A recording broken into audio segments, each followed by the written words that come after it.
Thanks. So theoretically, we should be live. We should be live on YouTube, Facebook, and Twitter. So I hope you guys are having a really good night tonight.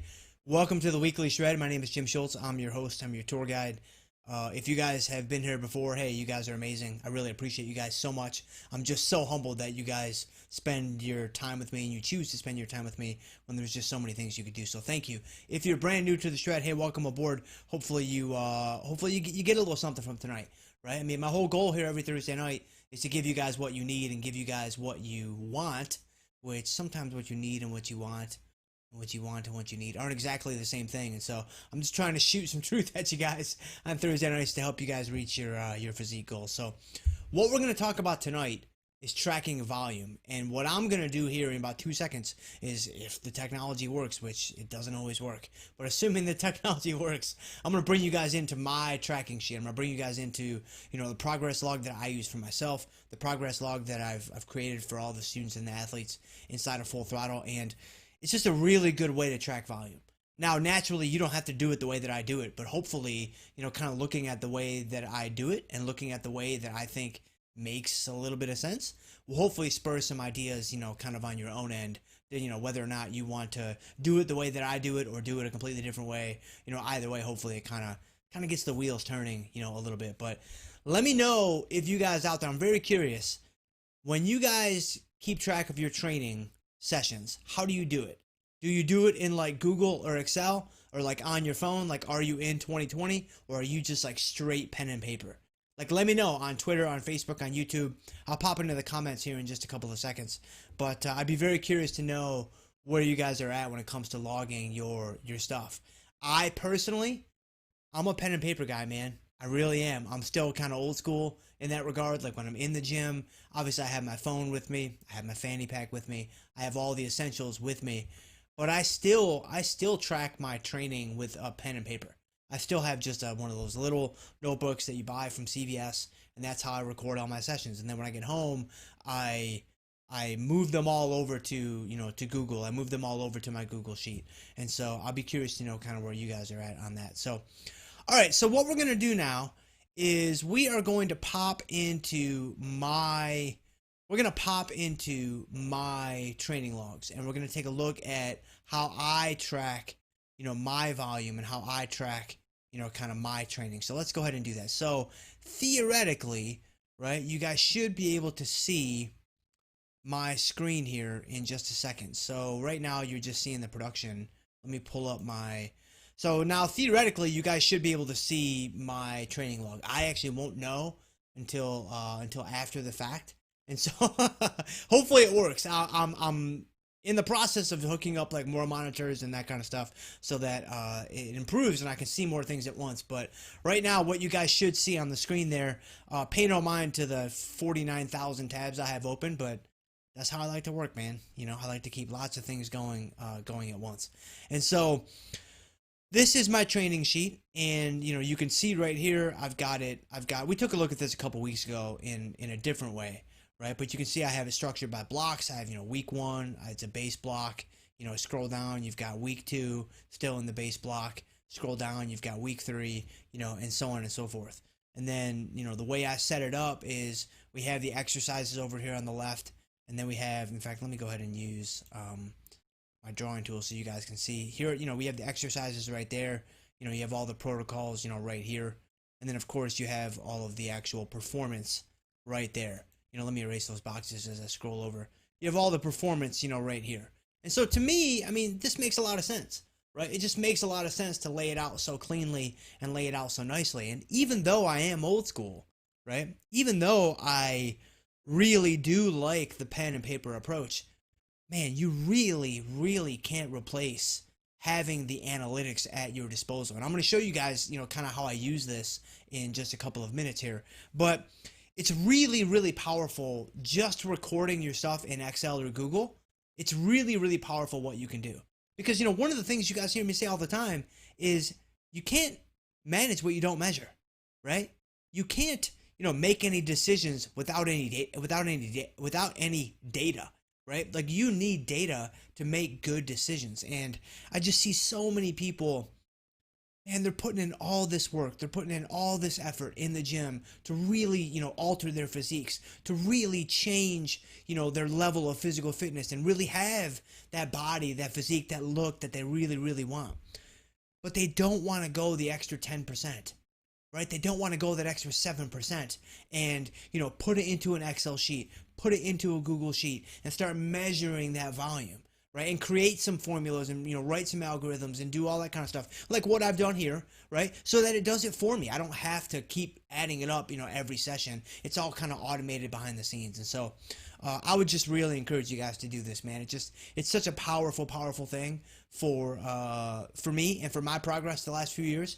It's really been just black and white. It's really been cool what I've been able to analyze and what I've been able to learn from the analysis is probably the most important part, right? How it's actually informed and influenced my training. And I think it can do the same thing for you.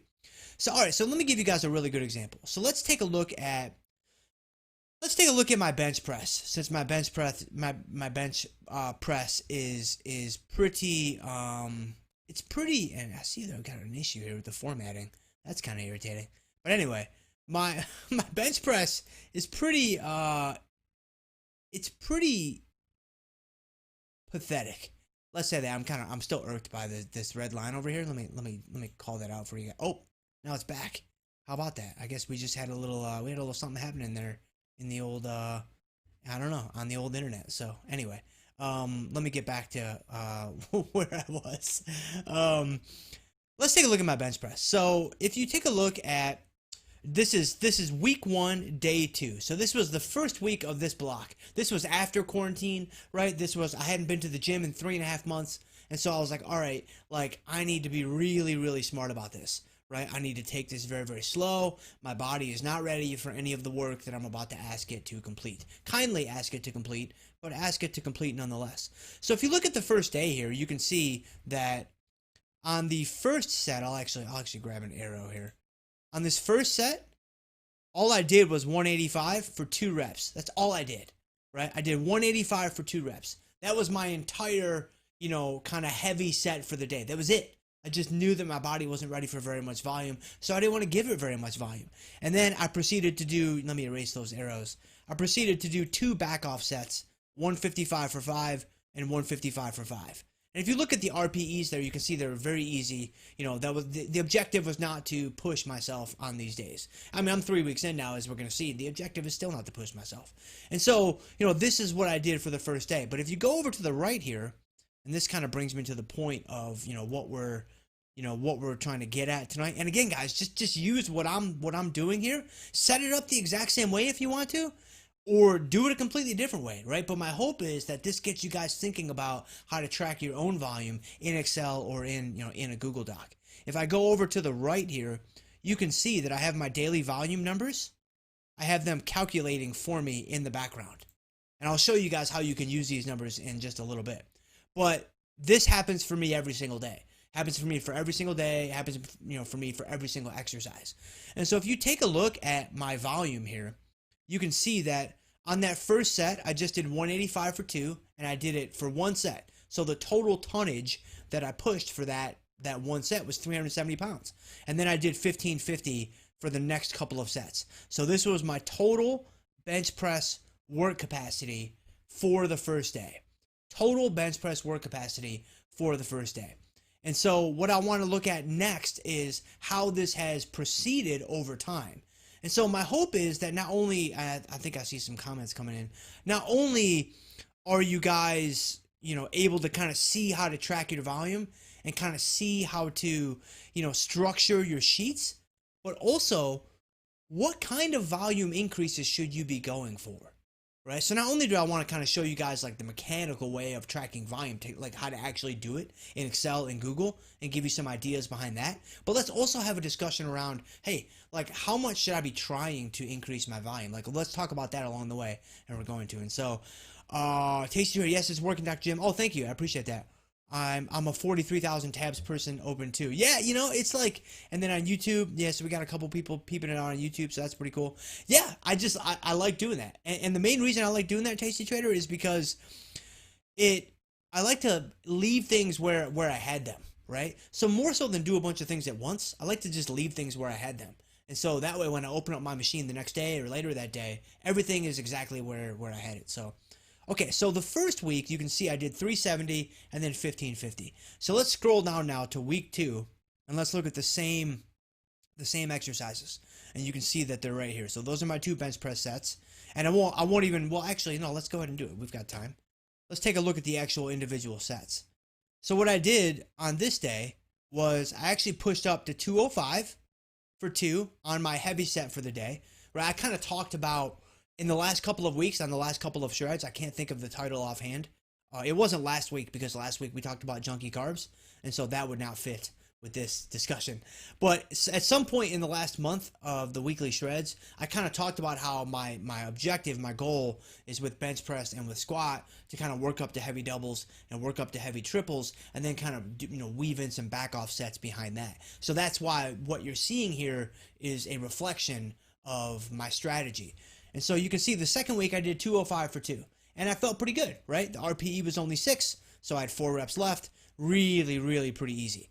My 2 back off sets, I did 165 for 5, and then I did another set at 165 for 5. So we only went up just a tiny bit.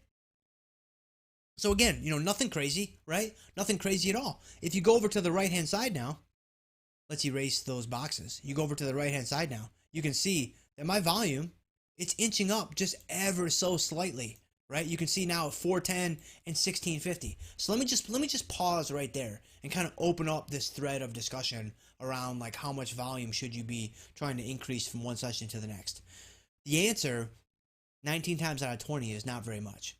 And a lot of times it may not be any increases at all. And so very, very small increases, compounded, extrapolated over time, can have enormous impacts on your results, when it's all said and done, right? Another big mistake that I see people make is they feel like they have to beat the logbook every session. I mean, I know that's how I feel, and I've been doing this for a really long time. And if anybody should know better, it arguably should be me. But I still feel like I need to beat the logbook every single time. Now, in a sense, that's good. That's a really positive thing because, what that does is it motivates me and it inspires me, right? I see that logbook and I'm like, there it is, man, black and white. That's what we're striving for today, right? And so that makes a ton of sense. But another way to look at that is I'm like, okay, my body might not be ready for significant volume increases. My body might not be ready for significant increases in work capacity or workload or tonnage or really however you want to look at this. And so, to begin the discussion around, well, how much volume should I be trying to increase from one week to the next? Not very much. Not very much at all. If you're in the beginning of a new program, there's a really good chance you're going to see your volume explode quickly. You're going to see mine explode pretty quickly here in just a second. But generally speaking, under normal circumstances, it shouldn't be too much. It shouldn't be too much at all. So, that's kind of my increase from week 1 to week 2. And then if we go into week 3, which I think that this is the week I'm on right now, if I'm not mistaken.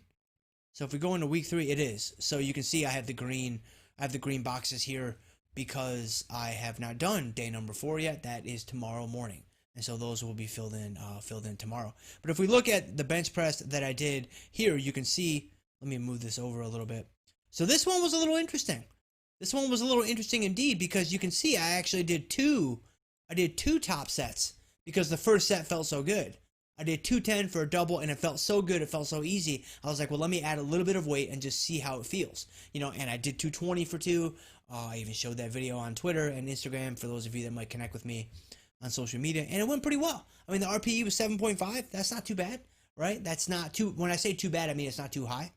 And so you can see with my own volume, right? Not only are we seeing kind of how to track your volume, but alongside that discussion and inside of that discussion, I also want to talk about kind of some ways to approach your volume, especially for those of you out there that maybe are in a similar situation like me, right? Maybe you have been quarantined for 3.5 months. Maybe you happen to live, in a country that is battling a global, well, you live in a world, I guess, that is battling a global pandemic. And it's like, hey, we're all kind of in this together. And so we've all had to make collective sacrifices. And so now we're kind of on the other side of that to some degree, right? And so it's like, okay, I'm able to train a little bit and I'm able to get back in there a little bit. you probably also want to ease back into it. You probably also want to take your time and not be in a huge hurry and a huge rush to get back into the gym. I think that would be a huge, huge, huge mistake, because I say it all the time. I'll say it again here. The one thing that is between you and your goals, the biggest obstacle is getting hurt. The biggest obstacle is getting injured. And the quickest way to get injured is to push your body before it's ready to be pushed. Now, I'm not talking to a beginner crowd, right? I don't generally tend to attract, beginners that are just starting out. I mean, if you are a beginner just starting out, hey, welcome aboard. I hope I didn't turn you off by saying that. But just generally speaking, I tend to attract, from a fitness standpoint, people that are a little bit further along the learning curve, people that are a little bit more serious about what they're doing. And so I don't feel like, I need to motivate you and inspire you to get into the gym. I think we're probably beyond that point. And so by saying that, what I'm getting at is I don't feel like I need to say, hey, slow it down at the risk of, you're interpreting it like, hey, I shouldn't work hard. Like, that's obviously not what we're talking about at all. What we're talking about is intelligently monitoring your volume and your workload over time. Right, that's exactly what we're talking about here. So you see I did 210, I did 220, and then I did my back off sets at 180, 190. And so if we go over to the right here, what you're going to see is, my volume has increased a lot, right? So remember, we were at like, 370 on the first, on the heavy sets of bench on the first week. Now we're at 860 since I'm hitting 2 sets of doubles. And then we're at 1850, and I think the first week we were only at like 1500 or 1550. And so you can see that volume increasing, right? You can see that volume, moving higher from one week to the next.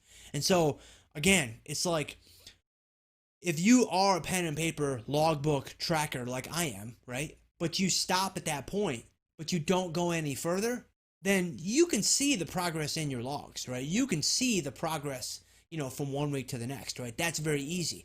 But here's where the magic comes in by taking the time to do something like this. And I would love to know what you guys think about this. I'll pop in for the comments here again in just a second. The two things that are really magical about doing this is, number one, there's some really cool things you can also do with the analysis if you want to go really far with your, with your Excel or your Google Analytics or, whatever the case may be, like I'm going to show you guys here in a second. But the second thing that's really cool is, I don't know about you guys, but I haven't looked at my logbooks from last year. I haven't looked at my logbooks from 2 years ago. I haven't looked at my logbooks from 5 years ago. Now, you can bet your bottom biscuit I have them, right? You can bet your bottom, chicharron that I've got them stored in this house. No question, right? I will not let Autumn touch them. We are in the process of moving. I will not let her come anywhere near those plastic totes, because those are extremely valuable. I may never look at them again. They may collect dust until the day I die, and I don't care, because they're too valuable to me. But I haven't looked at them. I haven't looked at them in years, right? But here's what's really cool. When you have all this stuff recorded in Google, when you have all the stuff recorded in like an Excel sheet or whatever, it's there. You don't have to go breaking out plastic totes, right? You don't have to get into arguments with your wife or with your husband about, these training logs that you've kept from 1998 because they're really important to you. You don't have to, because they're on your computer. You don't have to, because they're in an Excel sheet, right? Nobody's going to know that they're there, and they're not going to take up any space, right? And so a couple kilobytes, which is literally nothing in today's world. And so by having the information and the data in here, it just makes it really easy to look back at where you were. Because yes, you might be able to remember where you were a week ago or 2 weeks ago. But do you know what you were bench pressing, 6 months ago? I certainly don't. And I'd be willing to bet that you don't either. Do you know what you were squatting a year ago? Like, what did your training split look like? What did your progression look like, right? What did your effort look like? Like, all these different variables that are so important. And again, if you're taking this seriously, go the extra 7%, man. Go the extra 8%, right? Build the stuff yourself, right? If you want to check out what I'm doing with Full Throttle and stuff, that would be amazing, of course. But just build it yourself. It's all out there. It's all totally free. You can, invest the time, invest the resources, watch some YouTube videos, and kind of figure it out and just bootstrap your way up. Right, and just do it in Excel, do it in Google, and there's some really cool things you can do, like what I'm going to show you guys now. So let me go ahead and erase that. So one of the things that I'm able to do with all this information that you guys should be able to see here is I'm able to measure all kinds of things, right? And so this was, you can see that the dates up here, the data down below is all correct, but the dates are all messed up because this was just a test that I was working through to create some things for the athletes inside of Full Throttle. But this is not correct because I was quarantined for most of 2020, and I also had a third child. So make no mistake about it, my volume and my intensity for that period of time are not being accurately reflected on this little dynamic progress log, as I like to call them. But what's really cool is I'm able to look at my weekly volume. I'm able to look at my average intensity, my RPE. I'm able to, easily measure increases from the previous week, increases from the previous block, however I want to structure it. I'm able to look at my execution percentage, right? Like how many days am I missing? How many sets am I missing? How many sets am I slacking off? Like that kind of stuff. I'm even able to break down my intensity by set, right? This was actually one thing that was really eye-opening to me because I noticed, and you can actually see it right here, I noticed on that first set, and these are not warm-up sets, people. These are real sets. This is when you're warmed up. This is when you should be ready to go. I noticed, and again, it's black and white, right? It's just data, right? You can't manage what you don't measure. Well, I took a look at set number one, and I was like, wow, right? I need to improve set number one, right? These are RPE numbers, the intensity numbers. It's like, all right, a 6.5 RPE, is that bad for set one? No, it's not bad at all. Right? It's a lot better than 5.5 or 4.5. But man, it would be a lot better if that was 7 or even 6 3/4. Right? Like I've been training for 20 years now, so I mean we're scratching and clawing for inches, millimeters at this point. But it's like, wow, this is really eye-opening. My final couple of sets are really strong. And this is very normal, right? Like this is how most people train. Your intensity increases as the sets increase. You get closer and closer to failure. You really push yourself. Like, I'm not a robot, right? Like this is very normal. And I'd be willing to bet yours, if you measured it, would look kind of similar. But even still, by seeing this, I'm like, man, this is like, it's so clear what I need to work on now. It's so clear what I need to work on. And another thing that I was really, really happy with was over here to the right. Again, this is all because I track volume, right? This is all because and only because I take the time to go that extra 7% and track the volume. Now, to build something like this, maybe it's an extra 12% or whatever. But I'm going the extra mile, right, to put myself in a position to where I can analyze my data really, really well. I was really happy to see that my power movements, like squat and bench press and deadlift, and my hypertrophy movements, like curls and press downs and things like that, the intensity was pretty much the same. The intensity was pretty, not super significantly different from one to the next. And I was really happy to see that. I thought that my power movements would be much higher than my hypertrophy movements, which would have meant that my hypertrophy would need to be, amped up, for lack of a better phrase. But no, this actually looked pretty good. I was pretty happy with this. And so so let's see. So Tasty Trader said, I thought the biggest obstacle was my Cheetos and chocolates, Dr. Jim. Well, the biggest obstacle is injuries. The biggest obstacle is getting hurt. The second and third biggest obstacles are Cheetos and chocolates. And so that is the official pecking order. I looked it up before we started tonight. What does my t-shirt say? So my t-shirt says, nobody cares, work harder. And so my father-in-law got me this t-shirt for Christmas last year.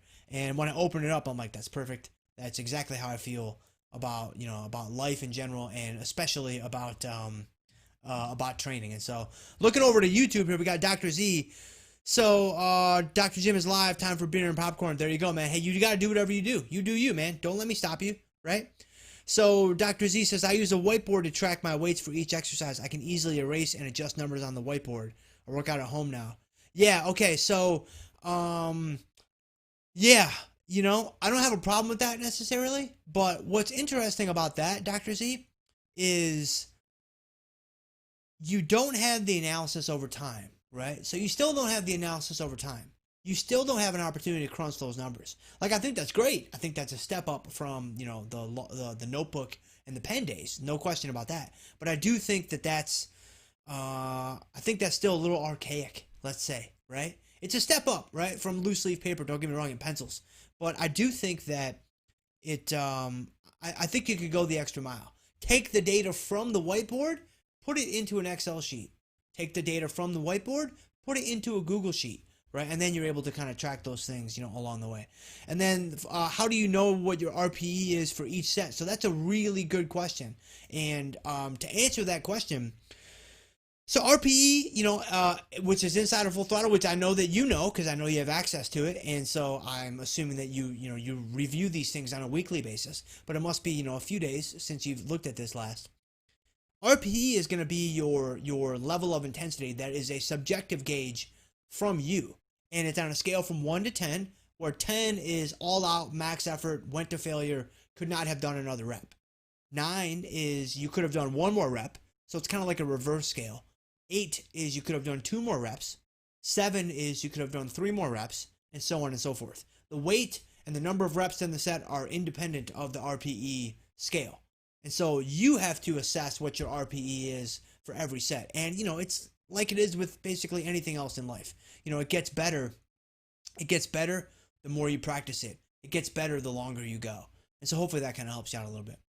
And so one last thing that I just want to show you guys about my volume progression over time is if you look at the 15 weeks here, each week, you can look at the actual volume for, each movement, each kind of muscle group. And it's week 2, I guess I decided not to train delts or back, which is pretty interesting. And I still give myself an execution percentage of 100. So there could be some data integrity issues going on here, but nevertheless, from an example standpoint, I think it still works. So if you look at this, this is a very common volume wave over time. And what I mean by that is this: you're going to see peaks, you're going to see valleys.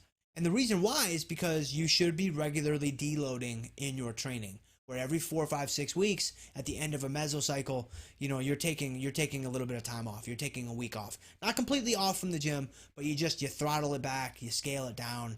You do all those different things. You see that happen to me here on week 5. And then again, of course, on week 10, I like to, which apparently I didn't train at all. I think I did train. I think I just didn't enter the data into the Google Sheet because I knew that those data were not really going to help me too much.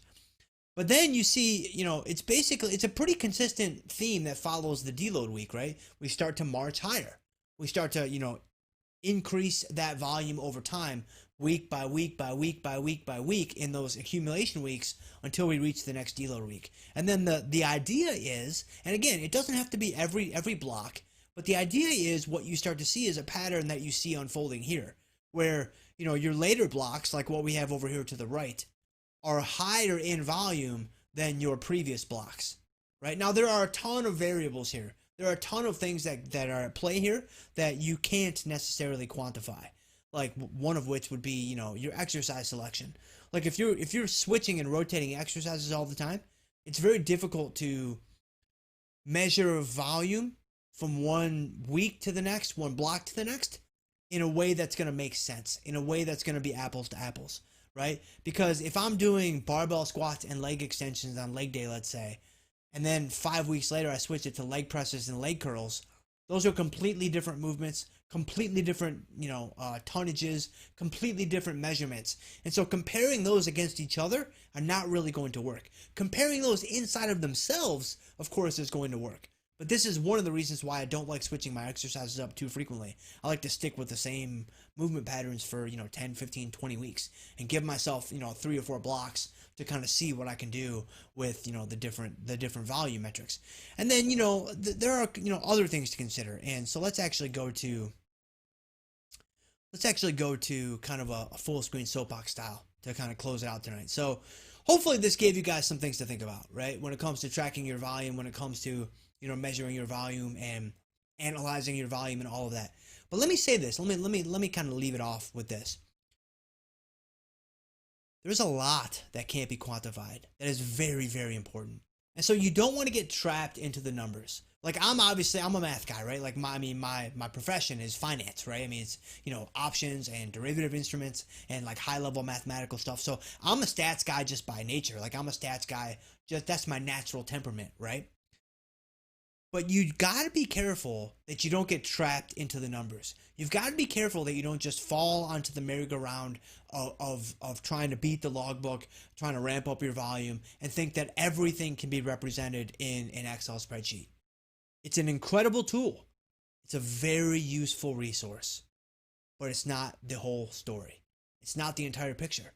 There are so many things in there that aren't being shown by the X's and O's, that aren't being shown by the numbers in the cells. Case in point, your actual execution of the movement.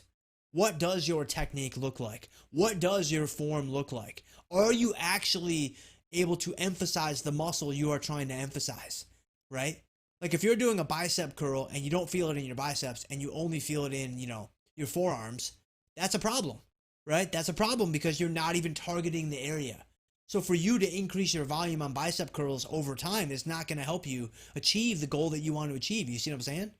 Right? You need to fix the mind-muscle connection first. You need to fix the form breakdown first. And so that's just one example, and you can, of course, apply that to all exercises. But another really good example of something that can't be quantified is your sleep, your mood, your overall stress level, right? These things are critically important for you to achieve the physique that you want to achieve. Again, if you're serious and you want a really, really impressive physique, which, that's what the shred is all about, right? That's, kind of been the story of my journey in the world of, fitness and bodybuilding and kind of being on both sides of the fence. And so that is what I'm a big champion for when it comes to, most of the fitness content inside of F Cubed. It's helping people get to, a lean, muscular, super fit physique, right? When it comes to that, things like sleep, things like mood, things that you can't quantify, things that will never show up in the logbook unless you actually monitor them, which you can, right? But most people don't. I really don't, other than kind of understanding where I'm at. They're very important, man. They're so important. They're critically important. And so, if you're only sleeping 5.5 hours a night, you can't expect to make a ton of progress. You just can't. You've put a ceiling on yourself that's going to be really, really difficult for you to bust through. Really difficult for you to bust through.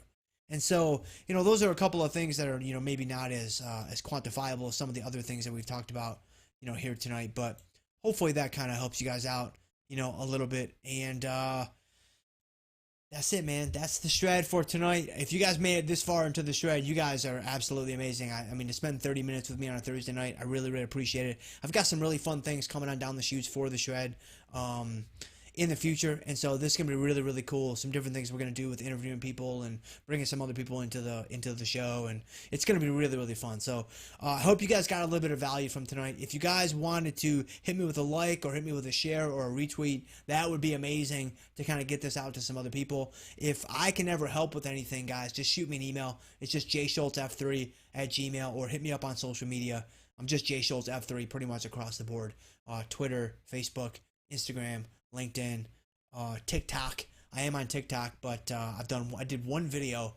I did one video like 7 months ago, and so I really wouldn't waste your time. It's not a dance video. It's just me talking about either fitness or finance or something boring. So I wouldn't even bother with that. But it is jschultzf3. I locked down that username just so somebody didn't scoop it up, Washington Redskins style. So yeah.